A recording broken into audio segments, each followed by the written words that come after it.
Welcome to the Futurist Society podcast, where we delve into the latest advancements in technology, science, and culture.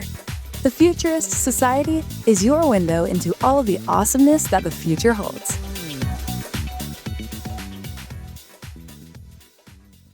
Hey everybody, welcome back to the Futurist Society, where as always, we're talking in the present, but talking about the future. I'm your host, Dr. Awesome, and today we have PJ Glassy, who is the founder of XGym. Thank you so much for joining us, PJ. Honestly, I'm so glad to talk with you because I have been on my own personal fitness journey, and I know that you're incorporating a lot of technology into what you guys are doing at XGym. So tell us a little bit about what you're doing. Yeah, well, we have a 21-minute workout twice a week, and that's equivalent to about 7 hours of traditional training because of the research I've done and the experimentation that I've done over the years since 1998. I actually started back in, 1989 when I graduated with my exercise science degree from SPU, and then trained people mostly out of their homes. So they were my guinea pigs, and I'm a research nerd, so I was reading studies and coming up with ideas to, try new things. And so with their help, I developed the methodology that is a huge time hack, and it's also safer. And so it's kind of a jump into the future per se, because traditional training, sets and reps, was invented by Eugene Sandow in 1891, and everyone's still doing it. But we're 2025. And so I wanted to develop something that is more present, but I've also got a lot of thoughts about the future and where things are going, because we're always changing. I mean, the XGym is a gym for personal training and small group training and online training and our exercise app, but we're also a lab. And so we're always trying new things and constantly evolving. And the future is just super exciting because we look completely different than we did 10 years ago. And we're going to look completely different in 10 years from now. I've got some thoughts on how that's going to look. But right now, it's the best. And that's our commitment, is just to keep evolving and improving so we're always the best. So what are you doing differently than the traditional gym? When you say that the regular type of workout is sets and reps, what are you guys doing differently? So what everyone else besides us is doing nowadays is sets and reps. So you do like 8 to 12 reps and 3 to 5 sets. And in between every set, you're resting for, at least 2 minutes. And then you do it again. And that's really time consuming. And so people would rather have something that takes less time, unless you're a bodybuilder or a gym bro and you really like working out at the gym. And that's fine, because if that's your social network and you get your enjoyment out of that, great. And so also bodybuilders need to do traditional training, because traditional training was invented by Eugene Sandow, who was a famous European strongman that came over here from Europe and made a whole bunch of money doing strongman shows. And all the other guys back then in the late 1800s were skinny dudes. Obesity wasn't a problem back then, but dudes were skinny. Eugene wasn't. He was jacked, and Eugene was getting all the chicks. And so these guys wanted to get chicks. And so they say, hey, teach us how to work out like you. And at first he said no, because he didn't, want it to affect his income and didn't want competition, but they wore him down and he sold it to them, and sets and reps were born. So when you think of sets and reps, you think of ballistic, fast motions. And that's the perfect way to build big muscles. And that's what it was invented for, is for getting people jacked. But most people nowadays don't want that. They are, especially in our main age group, which is like 40 to 60 years old, those people are past that phase of their life. And I was in that phase when I was younger, but now I'm out of that phase. And so we service those people. So the people who are younger that still want to get jacked should do traditional training or CrossFit. CrossFit's kind of in between traditional training, bodybuilding, and XGym, because you can get to the point at CrossFit, you could look like a lightweight bodybuilder, but you're not going to look like a pro bodybuilder. You just need that takes like 10 to 15 hours at least per week. And then if you want to go pro, it's going to be a full-time job. So ours is a time hack, and we're not doing traditional reps where you're doing fast ballistic motions, especially with heavy weights. We're doing controlled motions, almost like Tai Chi, but with resistance. So it's time under tension instead of ballistic reps with heavy weight. So instead of a traditional set that takes about 10 seconds, our set takes about 3 minutes and is without any rest. When you look at a traditional set of traditional ballistic reps, what you're going to see with the physics is a rest at the top of every rep because of the momentum. You're not contracting at the top anymore because you've built so much momentum. Now you're changing direction to go back down. All it takes for the muscle cell to refuel is a quarter second. And you get that with between every rep. So while it's great for bulking and pretty good for strength too, and some power, it's awful as far as endurance goes or cardio. And so when you take that rep and you slow it down and you stop before you get to the top and you stop before you get to the bottom, or control it in any way. We have 7 different methods where we control the rep and stay in tension the entire time without that quarter second rest between every rep. And you do that for 3 minutes, then you can get to complete muscle failure, which is strength training. But along the way, you've been doing endurance training. And so you get both strength and endurance instead of just strength and bulk, but you're not getting the bulk because of the endurance aspect. And so what you end up getting is really strong and good endurance and muscle tone and definition, but without the bulk. So our people get as strong as a bodybuilder, but without looking like a bodybuilder. Our people look like the cover of Men's Fitness instead of the cover of Flex. And that's really the difference, but with all the benefits of functional strength endurance that they can actually use in the real world. So what is like a normal rep or set look like just in practice? Like, is it just like bench press or what is it? Sure. Yeah, it could be done with any exercise.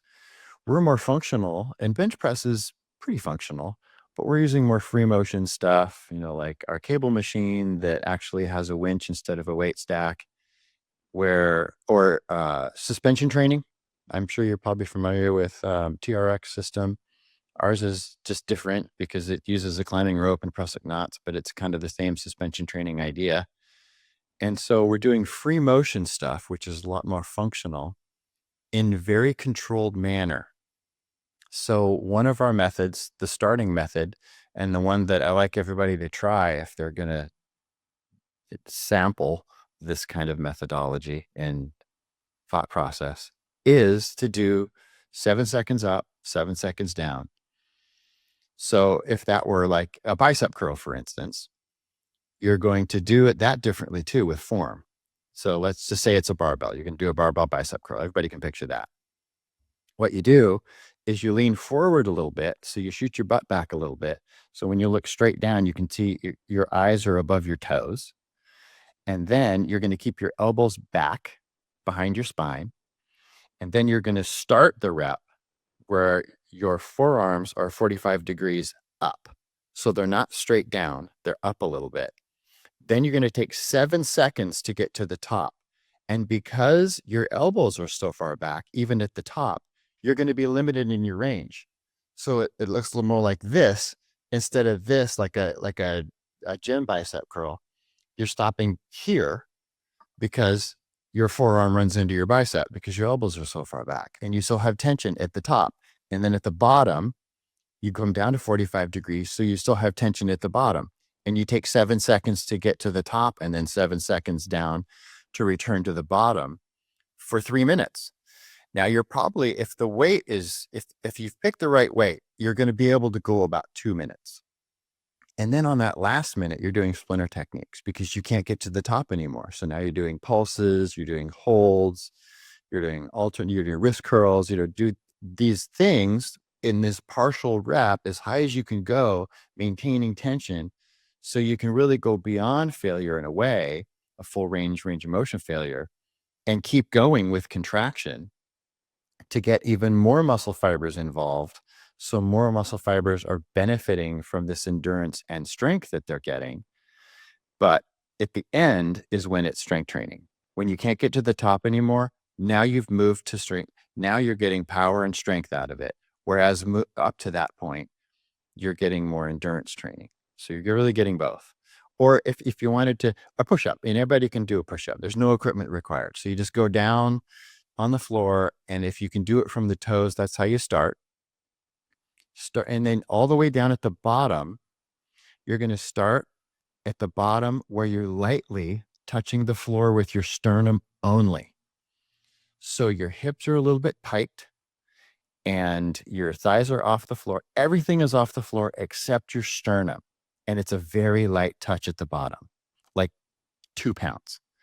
Then you take 7 seconds to get to the top of your push-up range, but your elbows are still bent at the top.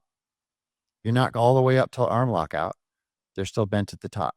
Then you take 7 seconds to get back down to that light sternum touch, and then 7 seconds back up. Most people that can do 50 push-ups of traditional push-ups can do about 4 of these. And then when you can't get to the top anymore, you stay in tension and drop to your knees and continue. And then when you can't do it from your knees anymore, when you're even too tired for that, you go to your hips. So now it's like a back arch at the top. And you keep going. Now you're focusing on how heavy your palms are instead of the range. And that range is going to continue to get smaller as you keep fatiguing more and more until there's just literally nothing left after about 3 minutes, because you're focusing on how heavy you can make your palms, which keeps you in tension. So that's another one that's pretty easy to understand and picture and to do.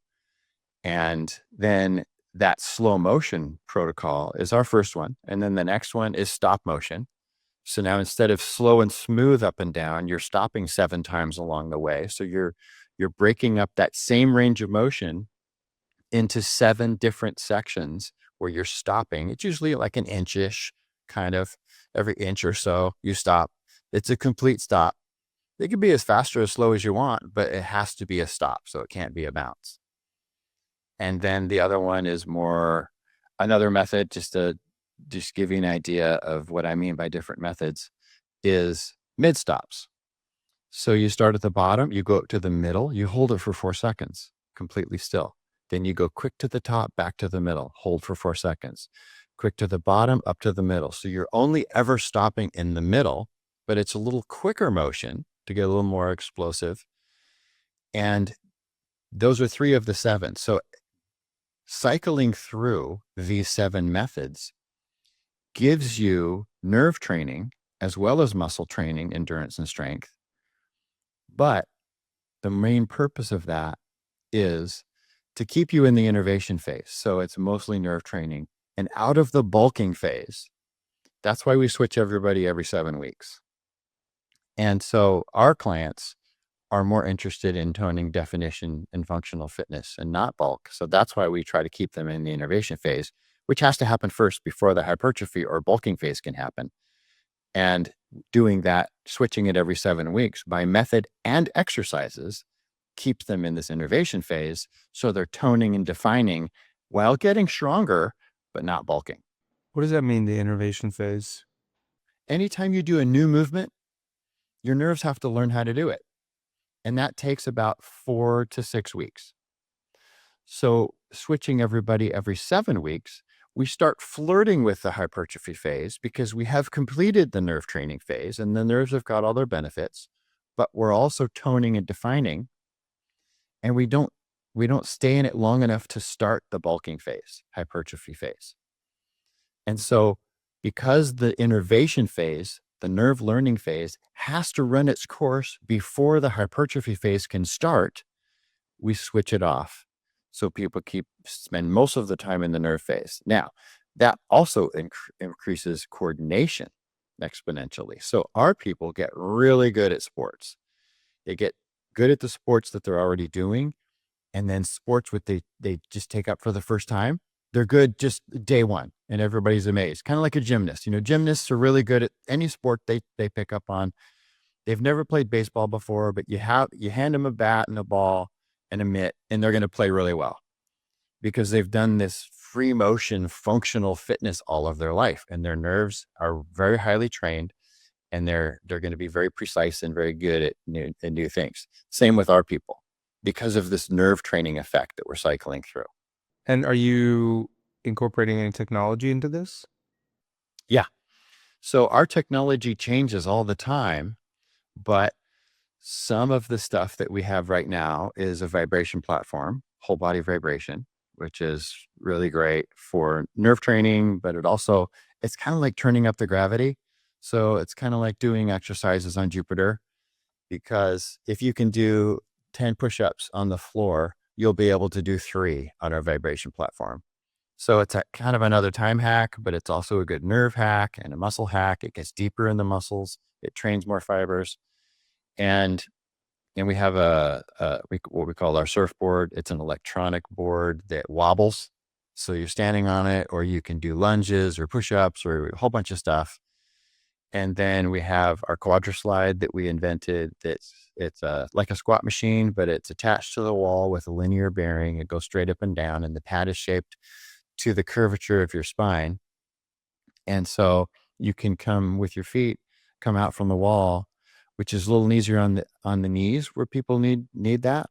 But it's really easy on the back because it's just like a squat, getting all the muscles of a squat, but without a big heavy barbell resting on your neck and you're leaning forward, and can cause, back issues or knee issues.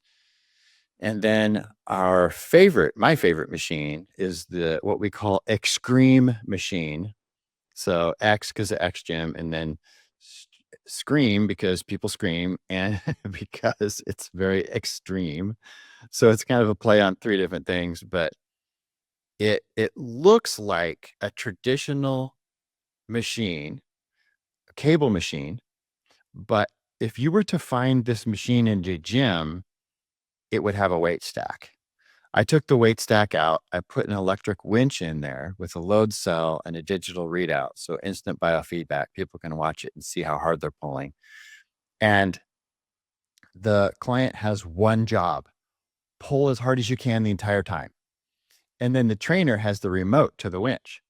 So then we can make it go forward, back. We can change the speed based on what method we're in, based on the client's form. And we usually just do little choppy motions with the button so we can really hyper focus on their form. And as soon as their form starts to suffer, we've only gone an inch, so it stays really safe, and we just stop everything. They're still pulling. Now we're correcting their form while they're still contracting and pulling as hard as they can. And then we can continue with our little button. And so with most of our other exercises, like body weight, suspension training exercises, will take 3 minutes. This one takes 1 minute to completely cook them, because there's no easy reps, there's no easy phase, there's no easy part of the range of motion. It's 100% the entire time through the entire range of motion. And so essentially it's isokinetics, but with us controlling that speed and motion. So those are just some examples. And then we have a lot of other gizmos and gadgets and things that we have had to invent over time, because our experiments that I wanted to do, there wasn't anything that existed. So we had to create it. So we have a lot of other equipment. But, the XGym's been around since 1998, and I've been experimenting with all these methods since 1989. So there's been a lot of trial and error. And we have our own kind of scientific method, if you will, where I come up with an idea based on the research, and I'm always really excited about it. I think it's going to be wonderful and it's going to change the world. And then 90% of the time it doesn't work how I thought it would, but that's okay. Well, okay, now we know it doesn't work. Let's keep trying new stuff. So if it makes it past me and it does work on me, then I try it on my friends and family. And then if it makes it past them, it works on them, then I try it on my trainers.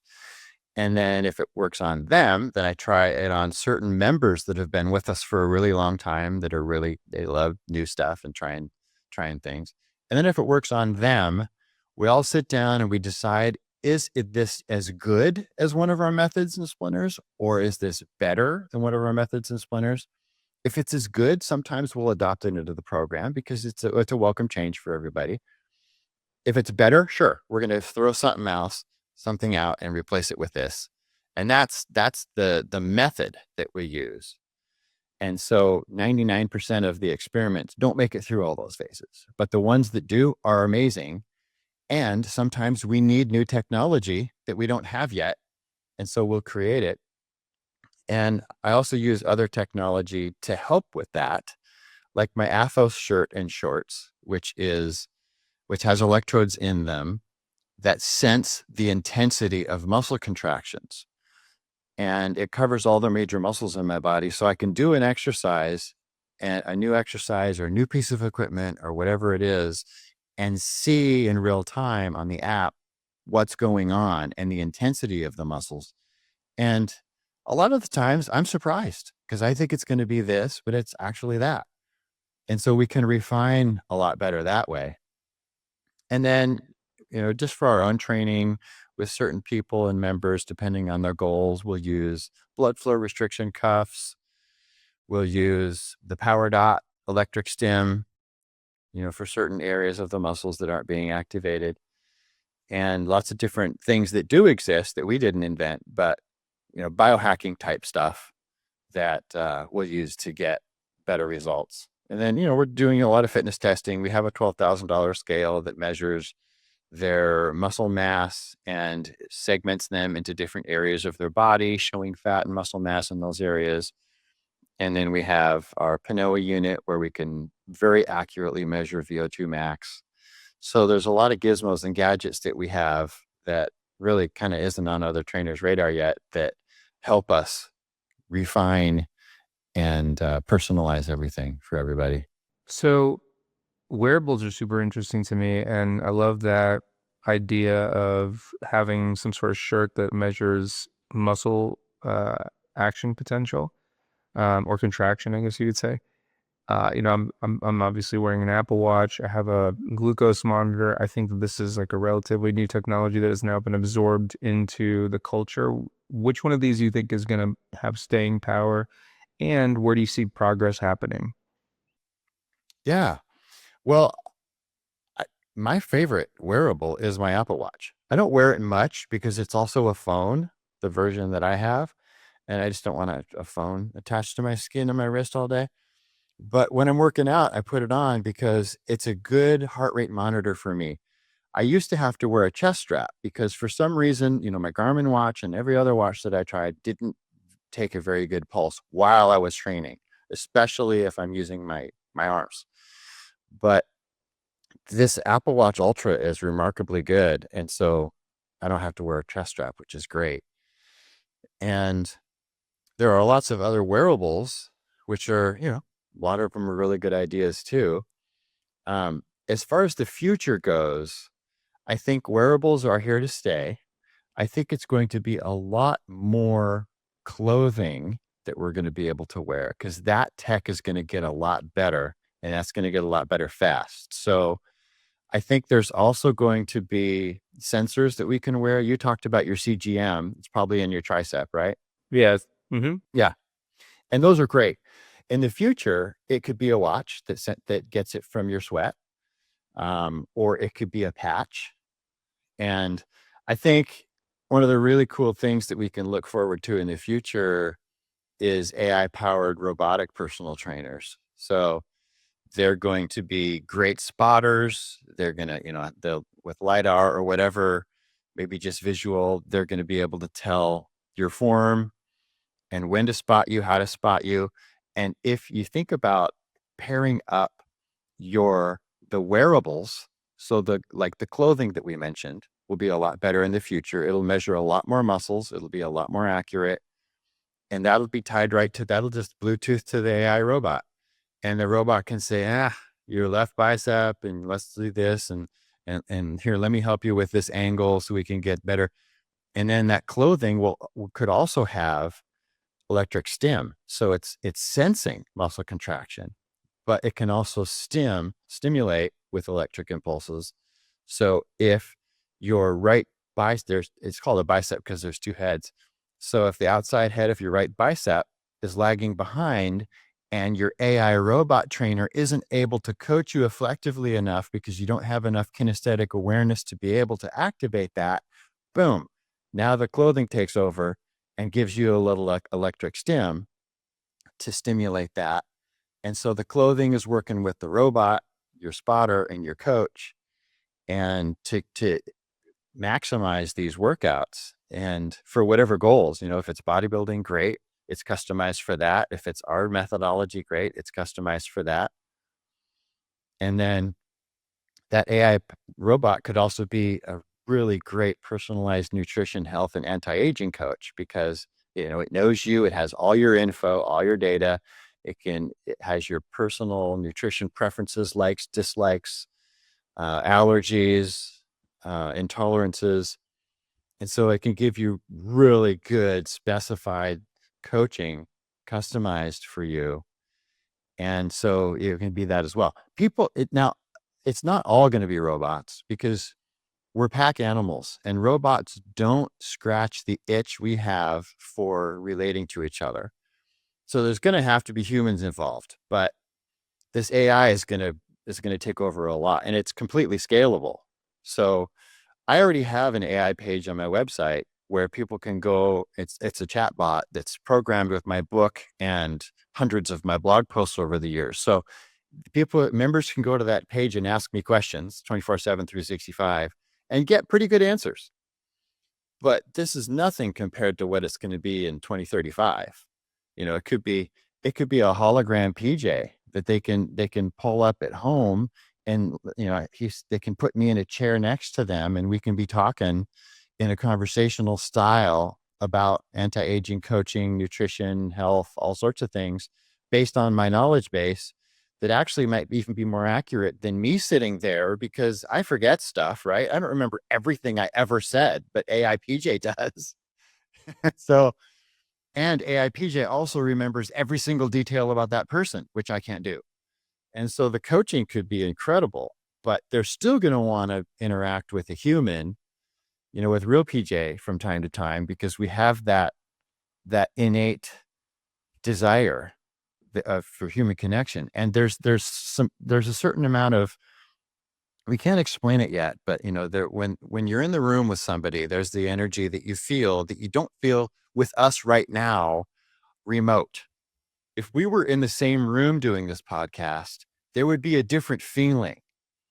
And it's something that we can't measure yet, but there's something there. Einstein called it the field, and he was totally excited about it, right before he died. So we didn't really get to hear much more about it. But and Christians like me just call it God. I mean, he's in the room too, and there's this connection because he created us to be pack animals that need that. So it's not going to be all robots, but they're certainly going to help, and the AI is certainly going to help. And then, I get really excited talking about this future stuff because, it's just so fun to talk about. But another thing that we might see is smart toilets.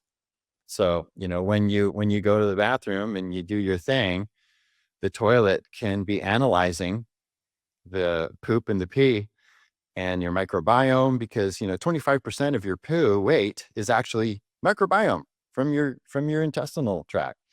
And so, it can be analyzing all that stuff, and it can be calculating what you're deficient in. And, if you're getting enough protein, it's all calculated based on your goals and what you want to do and anti-aging or whatever you tell it.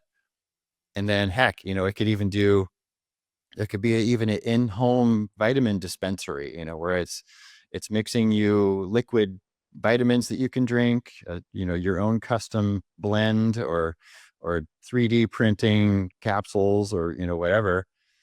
And then we already mentioned the sweat-based monitoring. So glucose monitoring, blood sugar monitoring, lactic acid monitoring. So that could be a patch or a watch or some other kind of wearable that can and then give you instant feedback on what's going on. So if I want to know my lactic acid level and I'm optimizing my intensity, boom, I just look at whatever readout I have that's telling me that in real time. And then, there's the patches to transdermal delivery of things, or microneedle patches that you can put on where you can get doses of whatever for that way. And then it's just so much, but it's just so fun to think about. And I think it's all going to be a real thing. I mean, people are going to be sleeping in chambers in the future with hyperbaric oxygen, red light therapy, grounding sheets. Are you incorporating any of that in your own life? Yeah. Like, Mhm. what are you doing, and like, what are you trying to accomplish? Well, for me, it's mostly anti-aging and health stuff. So I've just got daily habits. I stack my habits. So like when I'm brushing my teeth, I'm standing in front of a red light therapy machine.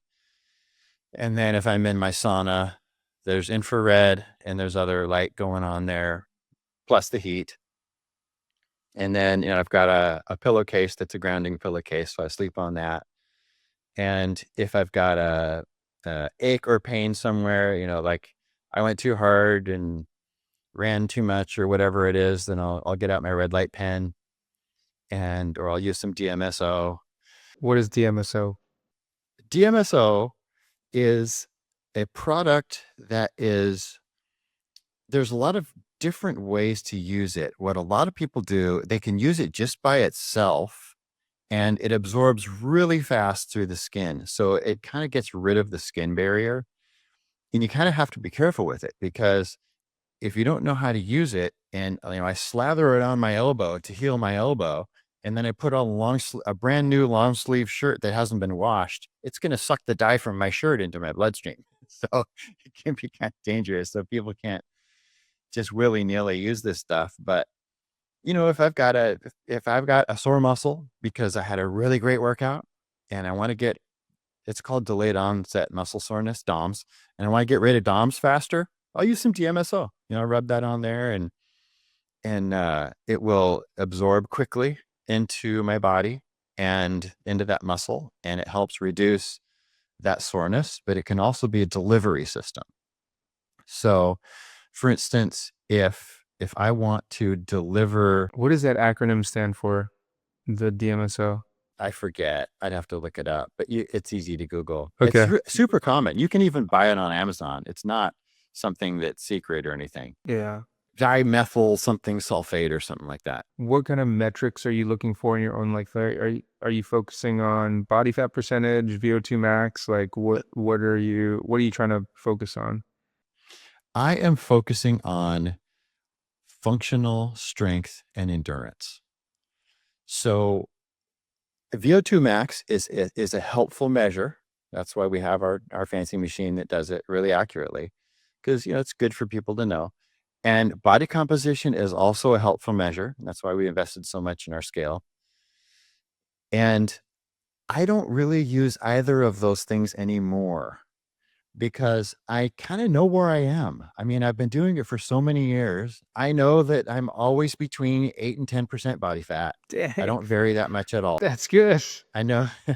Oh my God, I've been on my own health journey. Like I've been trying to lose weight and Yeah. lose body fat, and I lost like 20 pounds. I Yeah. lost like 10% of body fat, but Mhm. I cannot get That's so great. below 20%. I've tried, like, and a lot of it is Yeah. diet. Like I'm not Yeah. super religious about my diet.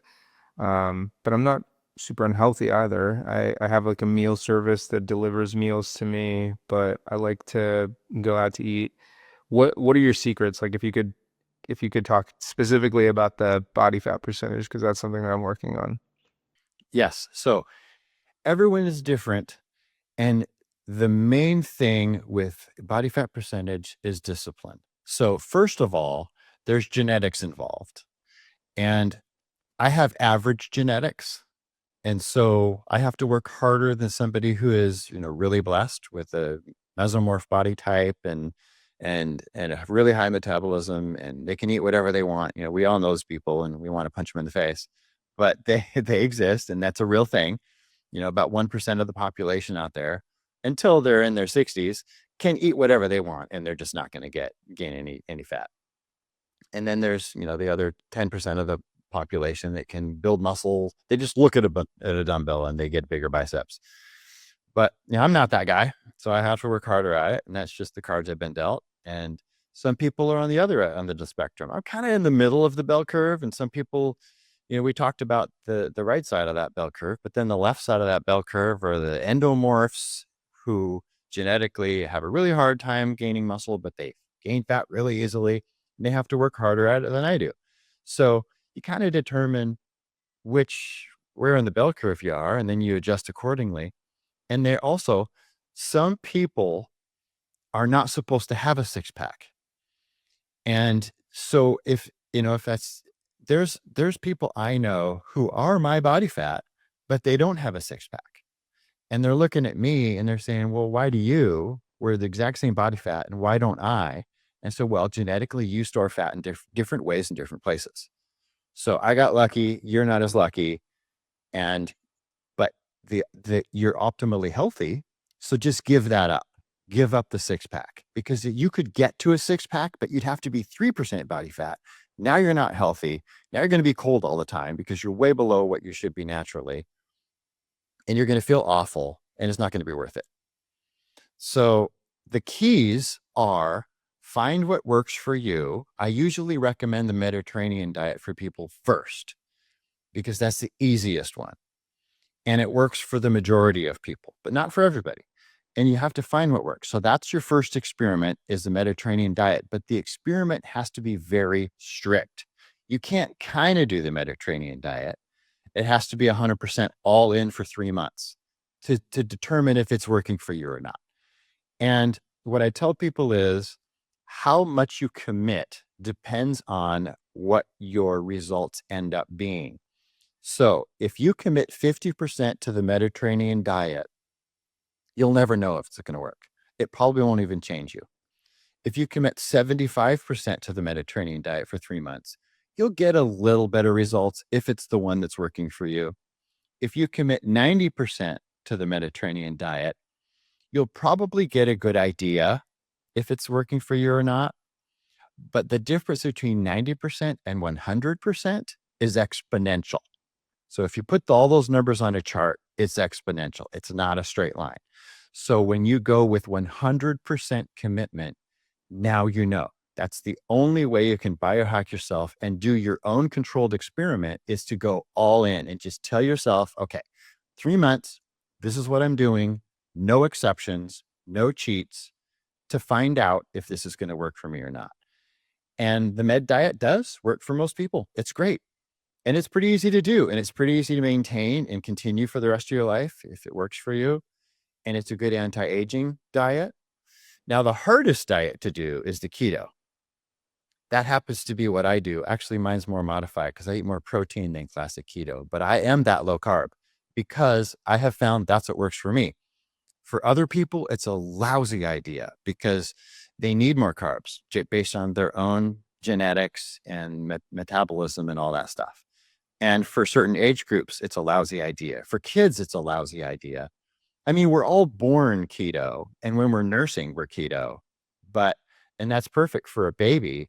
But when we get out of that phase and we're a kid and we're running around and we need lots of energy for climbing trees, and also because of our age, it's a horrible idea for a kid to be keto, unless they're epileptic or they have some sort of neurological condition where they need to do it for those benefits. But me, I'm 59, and it's perfect for me in this phase of my life. And it's also convenient because I'm never hungry. But more importantly, because of my own experimentation, I have found keto to work best for me mentally, physically. Now, I used to be a competitive tower runner where I was running up the inside stairwells of skyscrapers. And while I was doing that sport, I had to have carbs. But then when I stopped doing it after 10 years of doing it, that's when I went keto, and my time slowed down. like the Columbia Tower here in Seattle, it's equivalent to 72 floors. And while I was eating carbs, more of a normal it was low carb-ish, but I was eating enough. I was doing that building in 8.5 minutes. And then when I started keto, it went to 9.5 minutes. Boom, practically overnight. Because I'm using a different fuel source. I'm using fat as a fuel instead of carbs as a fuel. But for that particular sport, you got to have carbs as a fuel. So it really depends, it depends on lots of stuff, but I'm not tower running anymore. I love the mental clarity and the constant energy I get, and I don't get hungry anymore because that's annoying if I'm right in the middle of something and I'm on a roll, I'm in the zone and I don't want to have to stop to eat. I don't have to being low carb that I am because I don't have those blood sugar ups and downs. So for me, it's great, but everyone's different and you got to experiment and find out. But like I said, the takeaway from this is you have to be 100% committed to your experiment to really find if it works or not. Now, there's another benefit to that. Anytime that you can do 100% for 3 months, now you are exercising your prefrontal cortex, which is where we find our willpower. And you're focusing and you're doing mindful eating and you're staying on track and you're literally exercising that willpower muscle and making it stronger. So at the end of that 3 months, even if that diet didn't work for you and now you want to try another diet, it's going to be easier trying the other diet because now you have more willpower and your PFC has gotten all the benefits of it. Even if your body didn't, your brain did. And so that's another way to think about it, about hunkering down, because once you get a stronger PFC, now you're able to focus. There's less ADD in your life and you can get stuff done better and more efficiently. And so those brain benefits are amazing. So you can look at it Yeah, that way too. I appreciate that. I have never gone 100% in on my diet, to be quite honest with you. I've gotten close, but it's just so hard. It's so hard. But I'm gonna work on it. Um, we're getting close to the end of our time here. If there was one thing that you could tell our audience about what the future holds for exercise physiology, what would you say that is? What is going to be the next wave of exercise? Well, we talked a lot about all the gizmos and gadgets and wearables and everything like that. And yeah, great. Embrace it because go forward and just use it all. You do have to be careful about EMFs, electromagnetic frequencies. So you want to be mindful of the gear that's producing too much of that because that's not good for your cells and for your body. But here's the bottom line. All of that is a supplement. And it's a body supplement. It's a fitness and exercise supplement. It's not the main thing. The main thing is getting to complete muscle fatigue in whatever you're doing. So if it's cardio, you're getting complete muscle fatigue with your heart. I mean, not to the point where you kill yourself, but you're getting to your max and your heart is just cranking, and that's the benefits. If it's for strength, you're doing that same thing with your muscles. You can't complete that last rep. The full range is not possible on the last rep. Then you're at complete fatigue. And so there's no substitute for hard work, and there never will be a substitute for hard work. Everything else is a supplement. So this is just a supplement to hard work. You we're never going to be able to get away from it. We're created a certain way, and this stuff, all these gizmos and fun gadgets that we have, if we looked at the whole timeline of human existence, it's not even a dot on that timeline. So we haven't adapted to it, even if it is effective, but just embrace the technology, but don't think of it as a replacement. Same thing with supplements in a diet. The reason that they're called supplements is because they're designed to supplement a good diet, not replace a good diet. In fact, supplements only work if you're on a good diet. If you're eating McDonald's all day, you can take all the supplements in the world and they're going to do nothing for you unless it's to correct a deficiency like vitamin D, for instance. If you're eating McDonald's all day and you're indoors all day and you're not getting any sunlight, then yeah, a vitamin D supplement is going to help you. But What I'm talking about are more of the, nutritional supplements and anti-aging and biohacking kind of stuff where they're going to do nothing. You're just wasting your money unless you get your diet in line. Same thing with exercise and the wearables. So that would be the takeaway. There will be no substitute for good, hard, functional work, but these will certainly help. And it Hmm. makes it more fun because you put on a wearable and now you're Exactly. motivated and you got instant biofeedback, and it's fun to have a suit on that gives you stim and that measures and gives you that biofeedback. I have a lot more fun working out with wearables and gizmos and gadgets than just out in the woods with lifting logs. It's way more fun. Yeah, I agree. The gamification of fitness has really been such a blessing for me. Me looking at Oh, my huge. watch and my tracking my numbers and trying to outcompete myself, that has been something that has really pushed me to the next level. So I would really recommend everybody take a look at that stuff.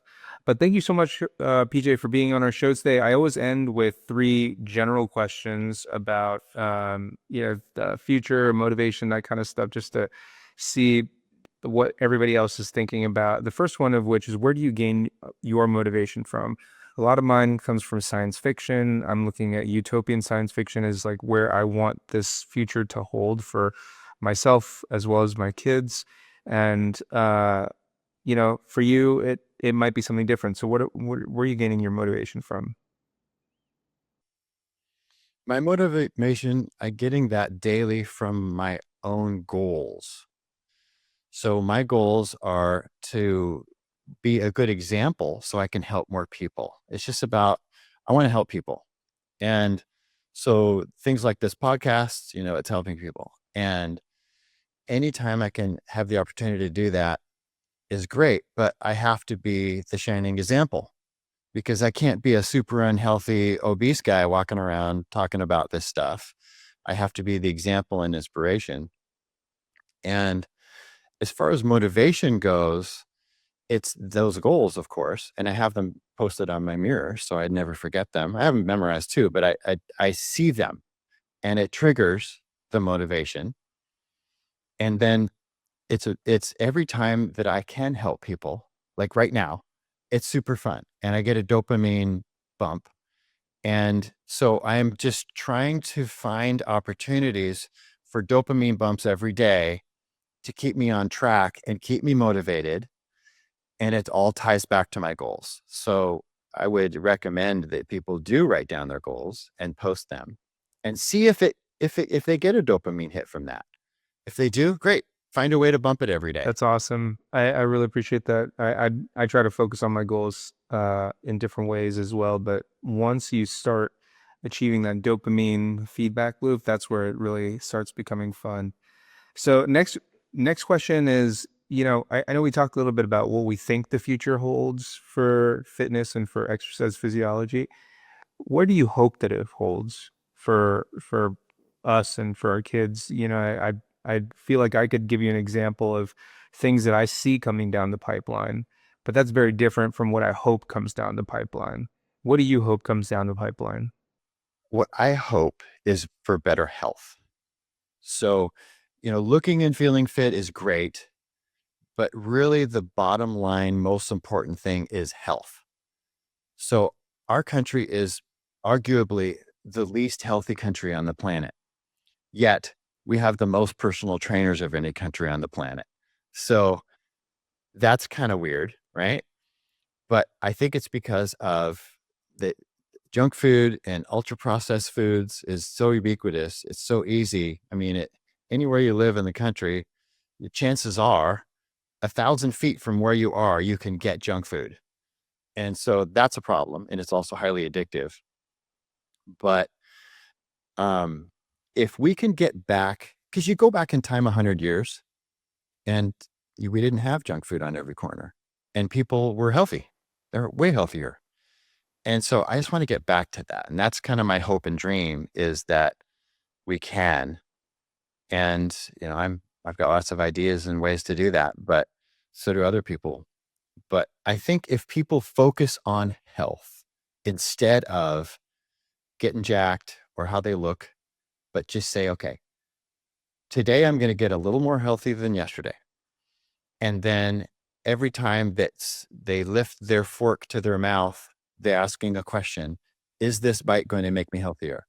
Now, of course, there's times where they're going to answer no because they're at a wedding and they're participating in cake and whatever it is, or they're just having fun with friends. Fine. Then the answer can be no, but it should be yes most of the time. And that's kind of what I hope for everybody is just this whole health focus. That's great. I really like that. So last question, there's a lot of stuff that's coming out in exercise physiology in regards to technological breakthroughs or advancements, but I feel like that's happening in every single field, whether it's medicine, robots, whatever. Outside of your own field, what do you find yourself being drawn towards that you just can't get enough of? For me, it's robots. I every time I see a humanoid robot, I want to click on the video and watch what it's doing, even though that's outside of medicine. But what about for you, PJ? Like outside of exercise and physiology and health, what are you following that is rapidly progressing that you just can't get enough of?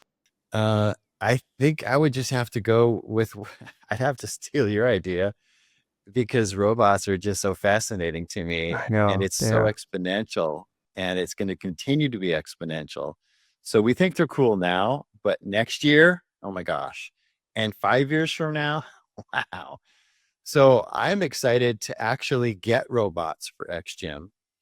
And there's always going to be a human there. I'm making that rule right now. But whether they're just walking around or whether they're at a station like a lifeguard, sitting on the chair, just observing and just giving people that human element.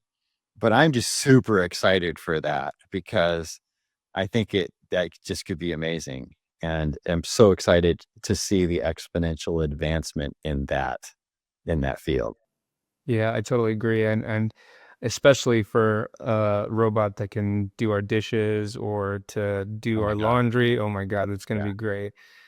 Well, the cool thing, yeah, because and they're going to be all plugged into AI, of course, and they're going to update every night because they have to charge. And then while they're updating, they're also getting the new AI tech, and so we'll be able to talk with this super wise intelligence instead of you're logging on to Grok and asking and typing in questions.